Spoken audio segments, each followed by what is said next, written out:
Good morning, Bob. How are you doing today? It's very good to meet you and any listeners who are tuned in and on the road or wherever you're doing. Boy, you've got that right. People are on the move, aren't they? Oh, that's where I listen. Hey, congratulations on this the song that you put on with Mr. Rogers. I think when I saw your name on there, I'm going, of course, it's got to be a part of this journey. Well, we were fortunate. We were more fortunate than everybody else on the album, in our opinion, only because of the song that they chose for us to do. Now, when they first came at us, they said, hey, we're doing a little thing of songs that Mr. Rogers wrote. So the first thing I thought was, Mr. Rogers was a songwriter. And because, you don't really log on to stuff like that growing up too much. And then we found out that he even actually wrote Won't You Be My Neighbor? It's a beautiful day in the neighborhood. It blew us away. And then all the other people coming in, Mickey Dolenz and Tom Bergeron, all the people that did the other songs, we really got a look into Mr. Rogers' catalog. He was more than it seemed.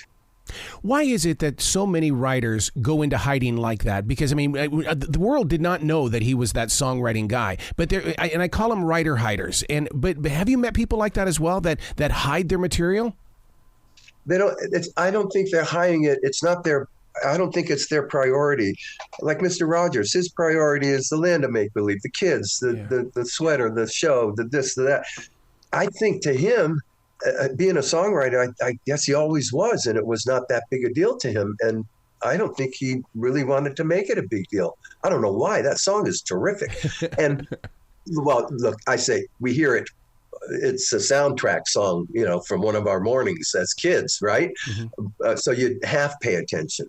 But when you're asked to record the song and you go into the studio and get into it, just like any cover tune you do, you've learned the brilliance behind it because you're experiencing it by playing it. And then you wear that and you go, this is way better than I ever thought. It's a beautiful arrangement, and it was perfect. It was. Yeah. Well, it sounds like it's so fresh. It's almost like you guys were chosen to give it to the next, level of generations that are headed in this direction. I think with us, we might have hit that mark. I agree, because it was so out of left field when they called us. Mr. Rogers is calling? What? And you go, they're doing this, they're doing what? And then you get into it and you go, hey, this is very cool. This is like, who knew? We're thrilled to get all up to date on Mr. Rogers. He's very deserving. Your voice is so magnetic even today. How is it that you have preserved it when so many others have, they've kind of walked away from that music career, but you guys continue to grow forward? You know what we did? We've only put 3 albums out, one in the 70s, one in the 90s, and this recent one, Rhythm of the World, that we just put out on Omnivore. And the thing with us is that we never stopped. We're not visual to you. For many years, we're raising kids, we have our family, but I'm in Woodland Hills, California. I sang 5 nights a week, many years, 3 nights, many years, for 28 years at a pub, 4 hours a night with a guitar. And I'm singing everything. So I think those 28 years. Now, Susan did the same thing in New Orleans, played all the time, never stopped. This keeps your voice. We think we kept our voices in shape because we just exercised them that way, honestly. If we didn't do any singing at all, who knows? But we're lucky, and we're genetically lucky. We have a DNA component that's strong, and so we have a lot going for us in the vocal department. Well, I'm excited to see that you guys are going out on a summer tour. What's that going to be like for you? It's rigorous. We're not spring chickens. It's a Happy Together tour. We're going out with Little Anthony and the Imperials and the Turtles and Gary Puckett. There's 6 of us out there. 60 cities starting May 31st, I think, in Clearwater, Florida. And we do the East Coast in June, the West Coast in July, and the Midwest in August. And we've been on that tour 7 summers in a row now.